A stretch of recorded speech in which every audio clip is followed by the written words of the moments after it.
আসসালামু আলাইকুম বন্ধুরা, সকলে কেমন আছেন? আশা করি ভালো আছেন। তো আলহামদুলিল্লাহ আমিও ভালো আছি। তো দেখো, যেহেতু মুরগি আবার ঢুকছে, তো মুরগি ঢোকার আগে যে কাজগুলো করতে হবে, চারদিকে পর্দা ভালোভাবে দিতে হবে।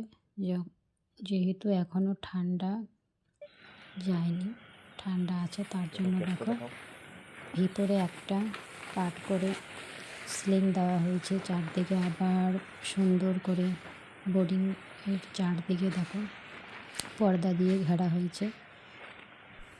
আর দেখো পেপারে দানা দেওয়া হয়েছে। পেপারে দানা দেওয়ার একটাই কারণ, সেটা হচ্ছে পেপারে যদি আগে থেকে আমরা দানা দিয়ে রাখি, তাহলে মুরগিটা ঢোকার পরে যে আমরা ছেড়ে দেব, মুরগিগুলো যেগুলো সুস্থ স্বাভাবিক বাচ্চা থাকবে সেগুলো খাবে, আর যেগুলো অসুস্থ থাকবে তারা খাবে না। আমাদেরকে বাঁচতে মুরগিটা সুবিধা হবে, তার জন্য দানা আগেই দেওয়া হয়েছে। আর অনেক দূর থেকে যেহেতু পাখিটা আসছে, তার জন্য চিনি দিয়ে পানিটা দেওয়া হয়েছে, আর গ্যাস কুকারও চালু করে রাখা আছে। আর সাইডে সাইডে দেখো বোর্ডিং পেপার দিয়ে একদম ঢেকে দেওয়া হয়েছে, যেন ডাইরেক্ট হাওয়াটা না আসে। যতই পর্দা দাও, সাইডে সাইডে পেপার দিলে ঠান্ডাটা কম লাগে। পেপারটা দুদিন থাকবে, 48 ঘন্টার মতো রেখে তারপর পেপারটা তুলে দেওয়া হবে। নিচে আছে কাঠের ভুসি, একদম নিচে দেওয়া হয়েছে, তার উপরে ধানের ভুসি দেওয়া আছে, ধানের যেটা চিঠে সেটা।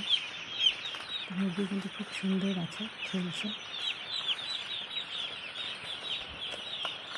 তো আজকে সারাদিন সারা রাত চিনি পানি চলবে, কালকের থেকে ওষুধ দিতে হবে। রাত্রে যেরকম অ্যান্টিবায়োটিক বানানোর জন্য কিছু ভিটামিন দেওয়া হয়েছে, অফিস থেকেই দিয়েছে। তারপর নিউরিবিনগুলো চালাতে হবে। তো আগে পেপার না তোলা পর্যন্ত আর অন্য মেডিসিন দেবে না, পেপারটা তোলার পরেই দেবে। মুরগিটাকে তাড়িয়ে তাড়িয়ে খাওয়াতে হবে। এখন যদি মুরগিটাকে ঠিক মতো খাওয়াতে না পারে, তাহলে কিন্তু পরে ওজনও ভালো থাকবে না, রেজাল্টও ভালো আসবে না। তো ছোট্টবেলায় মুরগিটার ভালো যত্ন করতে হবে, ভিড়টা ঠিক মতো দিতে হবে। তাপমাত্রাটা ঠিক মতো না হলে মুরগির জ্বরে হয়ে গাদাগাদি হয়ে মারা যাবে, এবং খাবেও না, বসেই থাকবে। আরেকটা দিকে নজর দিতে হবে, যেহেতু এখনও ভাইরাস কাটেনি, এখনও সব দিকেই ভাইরাস শোনা যাচ্ছে। তো সেদিকে নজর রাখতে হবে, খুব ধ্যান দিতে হবে ফার্মে, যেন বাইরের থেকে পাখি কাক ঠাক না ঢোকে। আর যেখান থেকে যে এসে আসলে ফার্মে ঢুকতে দেওয়া যাবে না, ফুটপাথ ব্যবহার করতে হবে। একটু ব্লিচিং,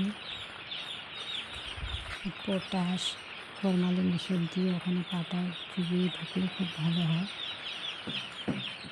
ফার্মের দানা আসবে, সেই দানাগুলো যখন আপনারা ডাইরেক্ট ফার্মে ঢুকাবেন না, একটু দূরেই রাখবেন।